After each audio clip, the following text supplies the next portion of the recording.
Les femmes sont toujours discriminées en Suisse, effectivement, même si depuis les années 70, on a fait des progrès indéniables. Et même si une bonne partie de la population, officiellement, est assez d'accord sur le principe de l'égalité. Il y a toujours pas mal de mécanismes de discrimination qui sont en place, même s'ils ne sont pas toujours très visibles.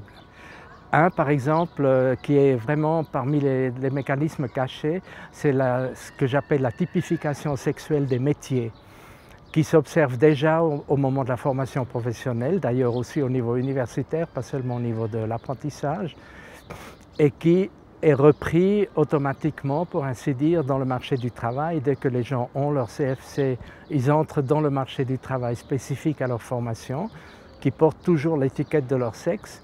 Et dans le marché du travail, évidemment, les femmes et les hommes sont placés différemment, inégalement. Un deuxième point, c'est le fait que même là où les femmes ont vraiment les salaires égaux pour le même travail, il y a d'autres formes de discrimination, par exemple sous la forme qu'elles doivent amener une meilleure qualification que les hommes pour opérer une promotion donnée.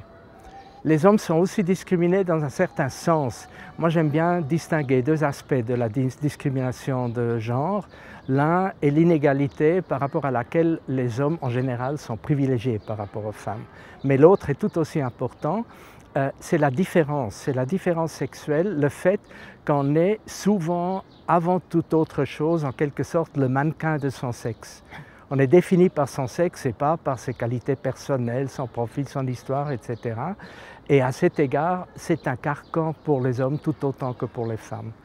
Un exemple concret, par exemple, c'est qu'il y a quand même lentement pas mal de pères qui aimeraient réduire leur taux de travail quand ils ont un enfant pour assumer ce rôle concrètement dans les faits. Et on entend toujours dans beaucoup d'interviews qu'on a menées que c'est très difficile pour les hommes d'obtenir même une réduction seulement à 80%.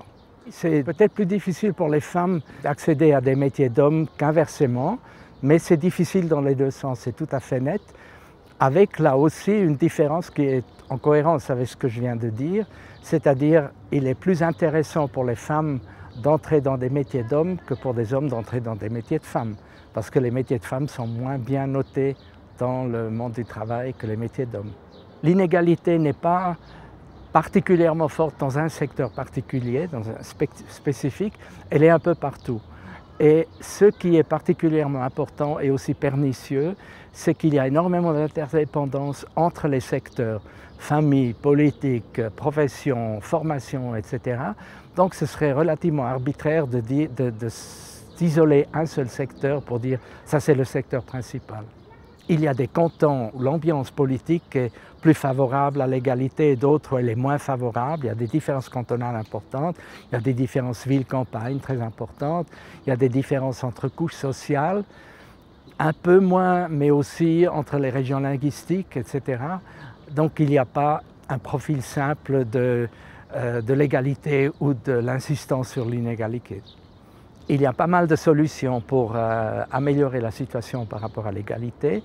Ce qui est important de voir, c'est qu'il n'y a pas une solution, il n'y a pas une mesure dans un secteur, étant donné les interdépendances entre les secteurs qui sont très importantes. Donc il est tout aussi important que de mener des mesures concrètes dans plusieurs secteurs, il l'est aussi que ces mesures soient coordonnées entre elles et ne se marche pas sur les pieds mutuellement, ce qui arrive aussi.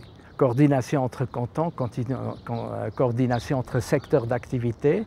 Par exemple, les mesures de politique sociale ou d'assurance sociale doivent tenir compte les unes des autres, parce qu'elles sont très multiples et normalement sont menées séparément les unes des autres, mais elles doivent aussi tenir compte, par exemple, des conditions de formation, y compris des conditions de formation, par exemple, de personnes au chômage. Donc, il faut tenir compte de cette complexité, sinon on ne va pas aboutir.